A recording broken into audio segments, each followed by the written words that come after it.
कबीर लूट सको तो लूटियो, राम नाम की लूट, पीछे फिर पछताओगे भाई प्राण जहांगे छूट। वो पृथ्वीपति चकवे गए जिनके चक्कर चलंत, रावण सरीखे कौन गिने भाई ऐसे गए अनंत। राम रटत दारिदर भलो, टूटी घर की छान, वो कंचन मैल किस काम के, जा भक्ति नहीं भगवान।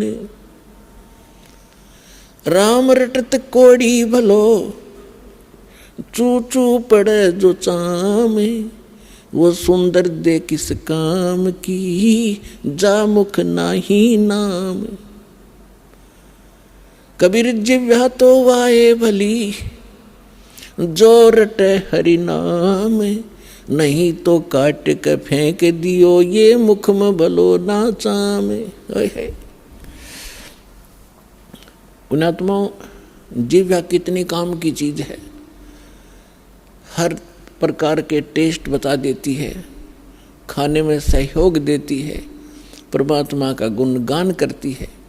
यदि हम इसका यथार्थ यूज नहीं करते, सही प्रयोग नहीं कर रहे हैं, जैसे सारा दिन झूठ बोले, पेट के लिए अटपट करते हैं, किसी का गलत गवाही देकर उसको सजा प्राप्त करवा देते हैं अपनी इस जुबान से, तो ये जुबान आपके लिए सबसे बड़ी दुश्मन से दोएगी और अगले जन्म में आपको पशु योनि में भेज दिया जाएगा। जुबान होगी लेकिन इसको आप बोल नहीं सकोगे। तो परमात्मा कहते हैं यदि भक्ति नहीं करते हो, परमात्मा की गुणगान नहीं करते हो, इसके अतिरिक्त आप केवल रोजी रोटी या किसी अन्य को सताने के लिए जिह्वा का प्रयोग करते हो। कबीर साहब कहते हैं हितै पराई आत्मा जीभ बांध तलवार। एक तगड़ा व्यक्ति एक कमजोर व्यक्ति को ऐसा वचन बोल देता जुबान से, अब उसकी पार तो बसाए नहीं, क्योंकि वो हर तरह से सब उसे तगड़ा है, बलशाली भी है, वैसे भी राज में पहुँच है, तो वो व्यक्ति उसको प्रति उत्तर ना दे करके बैठ कर रोता है अपने घर पे, उसकी आत्मा दुख पाती है। तो उसने उस जीभ से तलवार का काम कर दिया, उस आदमी की आत्मा काट दी।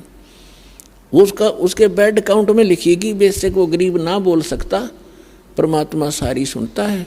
कहते हैं चिट्टी पायल बाजा पैर, साहिब सुनता है सब लहर। तो इस प्रकार हम इन सभी क्रियाओं से जो परिचित होंगे, उसके विषय में बताया है कि फिर हम ये गलतियां नहीं करेंगे और हम केवल भक्ति करेंगे।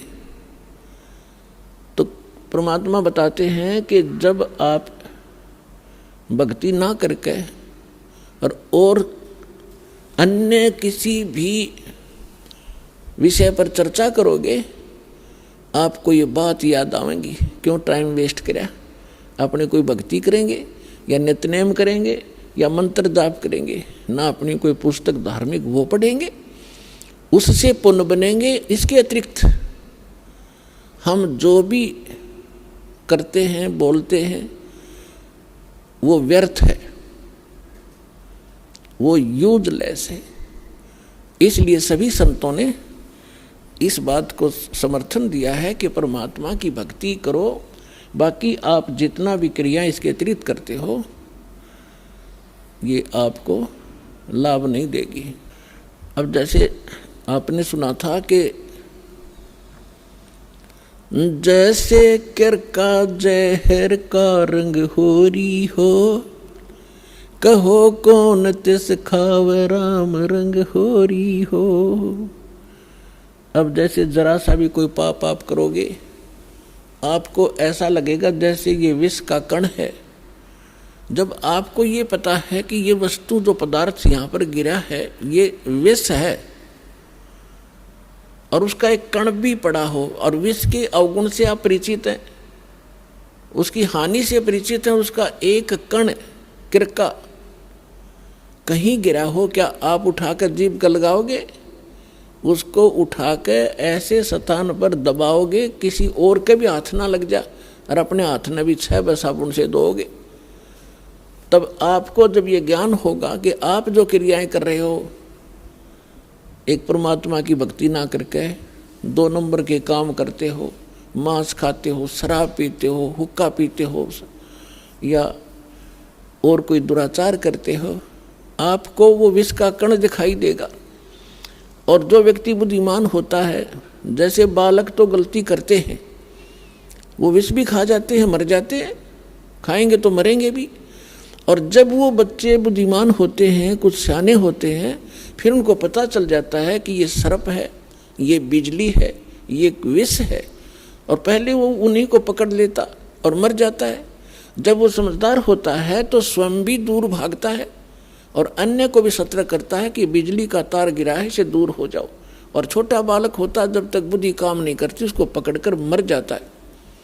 सर्प को भी छू लेता, पकड़ लेता है, उसको डस जाता है, वो मृत्यु को प्राप्त हो जाता है।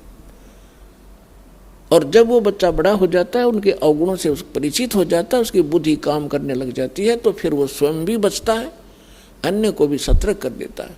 ठीक इसी प्रकार ये समाज सारा बालक बुद्धि का है। जब तक ये तत्व ज्ञान से परिचित नहीं है, परमात्मा के विधान से परिचित नहीं, तो सभी विष खा रहे हैं, सर्प की पूंछ पकड़ रहे हैं और बिजली के तारों को हाथ लगा रहे और मर रहे हैं।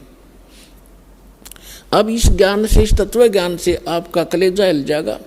और इतना ज्ञान समझ के भी कोई नहीं मानता है तो महामूर्ख, और फिर उसका कोई ट्रीटमेंट नहीं, वो तो गधा ही है, इस जीवन में भी गधा है।